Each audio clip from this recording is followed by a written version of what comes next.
we're happy to have Brother Mike Jemison, who sung that wonderful selection, Take Me to the Mountaintop, here making a guest appearance on Spread the Word. God bless you. Welcome to Spread the Word, Mike. And God bless you also, Brother Dave. There's so many questions that I want to ask you. You've been around, traveled all over. The time will not allow me, but I just want to be brief in some things. You just got back in town, right? Yeah, I just came back from an engagement which I had in New York. New York City. A successful engagement. Okay. Just looking at this album, I've heard it. It's been played all over the country. It's been on the gospel charts. It is really a nice album.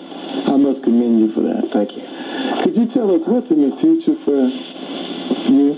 Well, what's coming up on the agenda? First of all, I'm in the process of completing another album. I'm working with the great Orthea Bonds. Oh. And I'm in the process of doing another concert in Cleveland, Ohio, which I'm looking forward to also. And a couple of appearances over in London also. Oh, are you going to London this year? Well, they play my music over in Paris and in Japan and England, so I feel good about that. And the Lord is blessing you. Oh, yeah. You haven't always sung gospel. Well, I sung R&B also. Okay. What brought you over? What made the switch in the markets? I always say myself, I made the switch from gospel to R&B back to gospel. Oh, okay. Because I've always been a part of gospel anyway, because of my family background. When you were singing R&B, you were singing with who? You were on Atlantic, right? I was on Atlantic Records label, right? And you were singing with on your own, or were you? Well, I have always been a solo artist. Oh, okay. Right. And I enjoyed that selection you just rendered here. Oh, yes. I'm telling you, you're going to be singing. You won an award last year. Yeah, the best black gospel album in the Gospel Music Award. Gospel Music Award.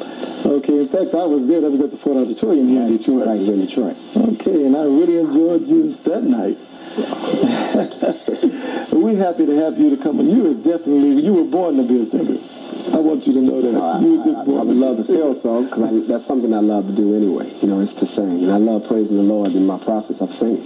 Well, in brief, because we got to go, could you say something? Because after all, this is what we're about, spreading the word of God through whatever source God supplied, especially here on this production. Could you say something that would help our young people? You know, they're into drugs and different things today. And you being a young man yourself, could you say something that would encourage them? Or maybe they're looking to get into gospel and don't know what to do. Can you say some words of encouragement? Well, first of all, I'd like to say that, it's a song on my album that I sang called The Reflection of a Man Inside. A lot of times we need to look on our inner part of ourselves. And if you look closely enough, there's a spiritual side of you inside of you. It's whether or not you bring it out or not. I like to say a lot of times, a lot of kids today feel that they got to accomplish certain things to be seen to be standing tall, but it's not how tall you stand. It's how you live your life, and it's not done on crack or nothing like this. It's done by doing good to others. And I feel if you do good to others, then you feel good about yourself. Well, I love that. I'm glad you made that point, because I was the late Marvin Gaye's spiritual advisor. In fact, I'm working on a book now that's coming out, and it's dealing with the spiritual side. Because every individual, God has given them a spiritual side. It's just that they have to find it. Right. Would you do another selection for us? I would love to. I would love to. Ladies and gentlemen, we've been talking to Brother Mike Jemison here on Spread the Word Productions.